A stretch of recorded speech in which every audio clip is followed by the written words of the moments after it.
নমস্কার। স্পিরিচুয়াল অবজারভেশনে সকলকে স্বাগত। আমাদের দৈনন্দিন জীবনের নানা প্রকার ছোটখাটো ঘটনা নিয়েই আমাদের এই স্পিরিচুয়াল অবজারভেশন।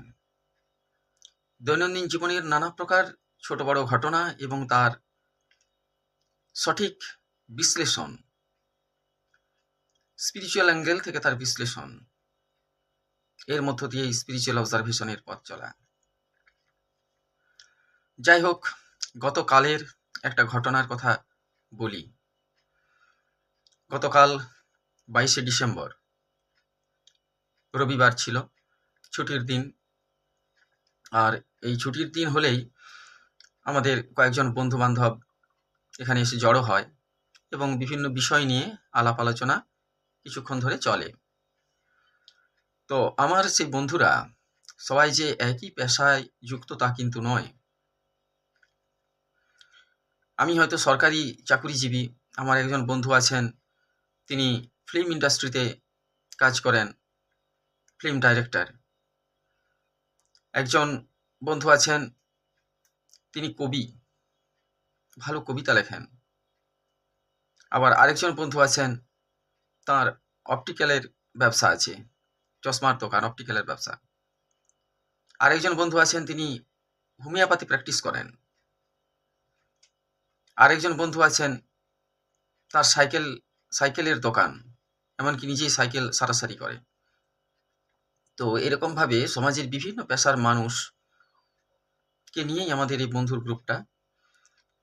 গ্রুপ বলতে যে আনুষ্ঠানিকভাবে একটা গ্রুপ গড়ে উঠেছে তা কিন্তু নয়।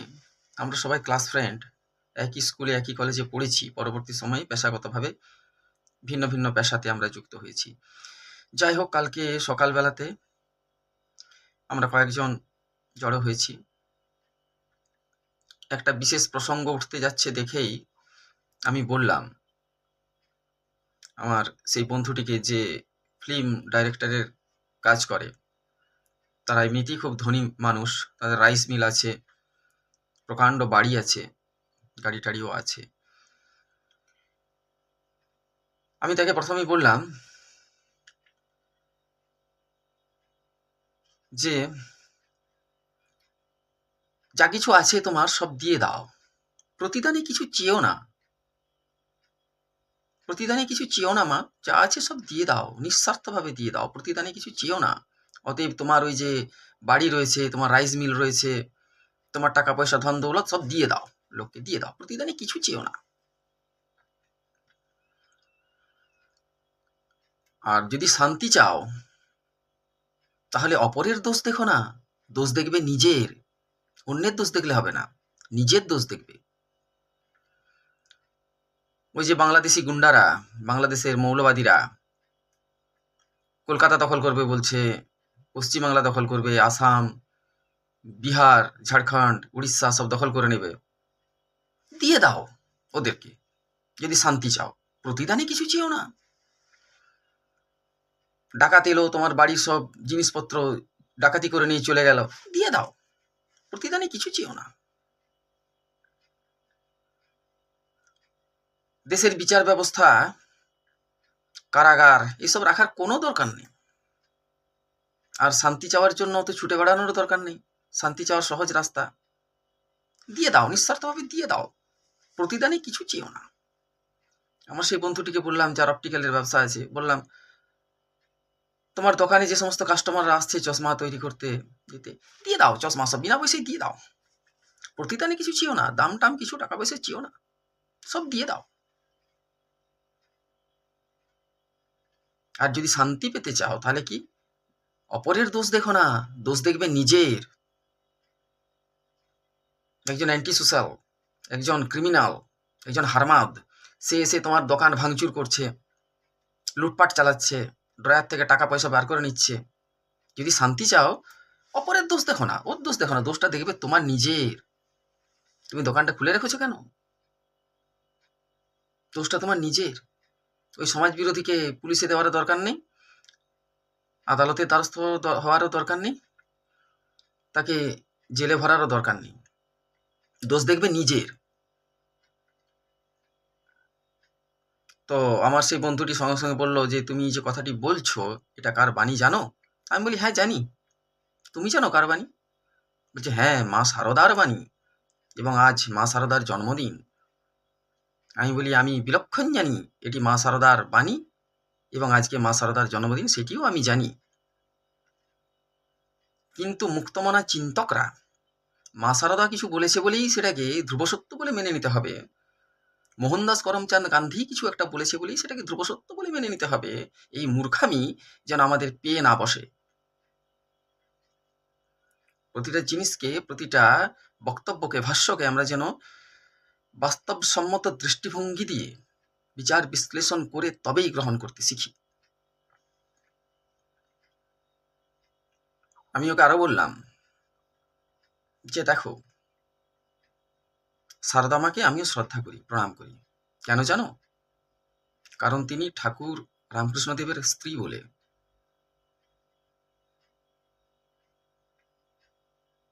তা না হলে তিনি সম্মানের যোগ্য অবশ্যই। কতটা না, একজন সনাতন ভারতীয় নারী যতটা সম্মানের অধিকারী ঠিক ততটুকুই। আমরা ভারতীয়রা ভারতীয় মেয়েদেরকে, মহিলাদেরকে মা হিসাবে সম্মান করি, দেবী রূপে, সে ততটুকুই প্রাপ্য তাঁর। কারণ একজন সাদামাঠা ভারতীয় নারীর মতোই তিনি ঠাকুরের কাছে, ঠাকুর রামকৃষ্ণের কাছে গয়না চাইছেন, টাকা চাইছেন, সন্তান চাইছেন, এবং সেই চাপে পড়ে ঠাকুর রামকৃষ্ণদেবকে লাহাবাড়িতে চুরি পর্যন্ত করতে হয়েছে গয়না। চুরি বলবো তো, আবার ভোর রাতে তিনি সেটা পৌঁছে দিয়ে এসেছিলেন সেখানে। যাই হোক, ঠাকুর রামকৃষ্ণদেবকে চোর বলবো না, তিনি অবতার পুরুষ।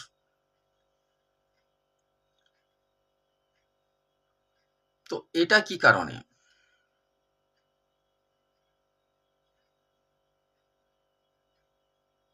যে নারী টাকা চায়, গয়না চায়, সন্তান চায়, সমাজের কাছে কি বার্তা আসে?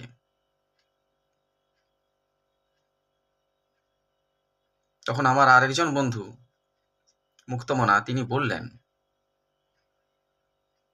যে, সমাজের অনুশাসনটা তখন ছিল প্রবল। একজন বাল্য বিধবাও সারা জীবন বৈধব্য যন্ত্রণা সহ্য করে গেছেন, কিন্তু দ্বিতীয়বার তিনি কোনো পুরুষের দিকে ফিরেও তাকাননি। তখন এই মোবাইল, ইন্টারনেট, হোয়াটসঅ্যাপ এইসবও আসেনি, আর পরকীয়ার ঢলও নামেনি। তা না হলে কি যে হতো বুঝতেই পারছেন, আর ব্যাখ্যা করছি না। সমাজের অনুশাসনটা প্রবল ছিল বলে সারদা মা হারিয়ে যাননি। তিনি রামকৃষ্ণদেবের ট্র্যাকেই ছিলেন, বা ট্র্যাকে থাকতে বাধ্য হয়েছিলেন সমাজের অনুশাসনের কারণে।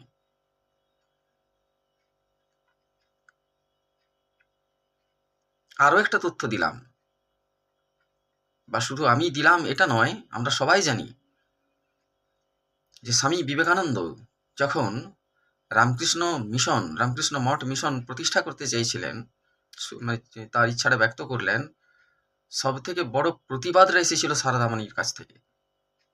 তিনি প্রতিবাদ করেছিলেন, তিনি বেগড়া দিয়েছিলেন, আমাদের বাঁকুড়া জেলার ভাষায় যাকে বলে। তিনি হতে দিতে চাননি। এইরকম চরিত্রের মহিলা ছিলেন তিনি।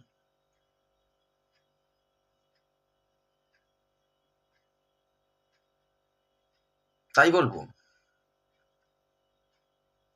যে, আমরা যাদেরকে মহামানব বলে জানি, মহান ব্যক্তি যারা, তা সে মোহনদাস করমচাঁদ গান্ধী হোক, আর মা শারদাই হোক, আর যেই হোক, তারা কিছু বলে গেছেন বলেই চোখ বন্ধ করে সেটাকে ফলো আপ করতে হবে, এমনটা কিন্তু ভাবার কোনো কারণ নেই। বুদ্ধি বিচার দিয়ে আগে যাচাই করবেন সেটা সত্য না মিথ্যা, তারপর সেটা গ্রহণ করবেন বা করাবেন। আর যদি দেখেন যে তাদের সেই বক্তব্য বা কোনো বক্তব্য সমাজকে বিপথে নিয়ে যাবে, আমার রাষ্ট্র ব্যবস্থাকে বিপথে নিয়ে যাবে, সমগ্র নেশনকে, জাতিকে দুর্বল করবে, তাহলে তাকে বর্জন করুন। এই মোহনদাস করমচাঁদের যে কি বেশিরভাগ ভ্রান্ত মতাদর্শ ছিল, যা আমাদের ভারতীয় জনসমাজকে কয়েকশো বছর পিছিয়ে দিয়েছে,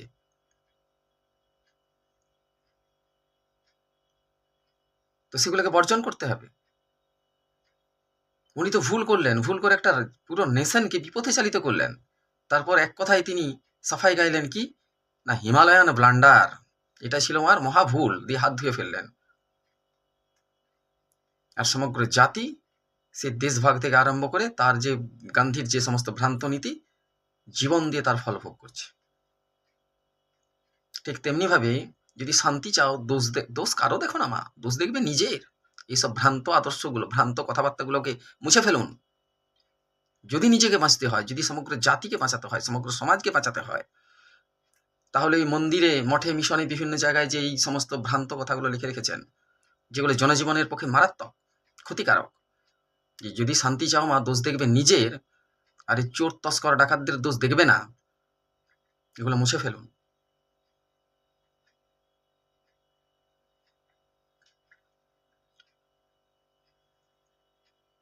আজকে এই জিনিসগুলো আলোচনা করার প্রয়োজন আছে বলে আমি মনে করি।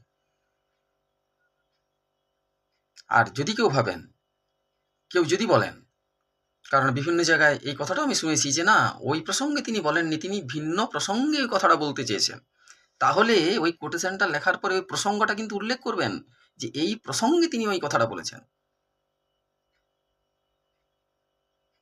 তাহলে মেনে নেওয়া যাবে। তা না বলে শুধুমাত্র একটা ভ্রান্ত আদর্শের কথা, যেটা ব্যক্তি জীবনকে, সমাজ জীবনকে বিপথে চালিত করবে, সেটাকে লিখে দিলেন, একটা সমগ্র জাতিকে বিভ্রান্ত করতে চাইছেন, এটা কিন্তু মেনে নেওয়া যাবে না। ভালো থাকবেন বন্ধুরা।